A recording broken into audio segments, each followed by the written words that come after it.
তোমারে পেয়ে গেলে শালার বিরাট সমস্যা হয়ে যাইতো। সব কথা তোমারে বলা লাগতো, লেখার মতন কিছুই পাইতাম না। দুপুরে হয়তো তোমারে পাইতাম ঠিকই, কিন্তু সারখার করা দুপুর পাইতাম না। পুরা বিকাল হয়তো তোমার লগে হাঁটা লাগতো, বিকালের বিষাদ পাইতাম না। সারা রাত তোমার লগে ফুসফুস করে কথা বলা লাগতো, রাত আর আমারে পাইতো কই। তোমারে পেয়ে গেলে আক্ষেপ করার মতন আর কিছুই থাকতো না।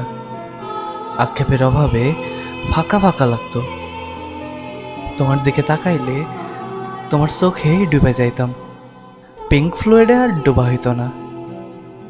তোমার ভালোবাসা পেয়ে গেলে চায়ের কাপের ভালোবাসা হয়তো একটু কম কম লাগতো।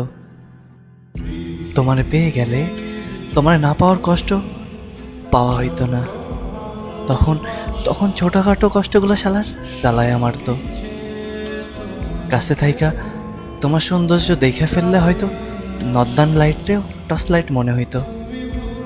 তোমার চুমু পেয়ে গেলে খাবার দাবার সব তিতা লাগতো, চিকনা শৈলে আর অপুষ্টিতে ভুগতাম। তোমারে পেয়ে গেলে আর কোনো কিছুই পরোয়া করতাম না। তখন জগৎ সংসার সারখার হইয়া যাইতে পারতো। তাই তাই তোমারে পেয়ে গেলে আসলেই শালার বিরাট সমস্যা হয়ে যাইতো, বিরাট সমস্যা হয়ে যাইতো।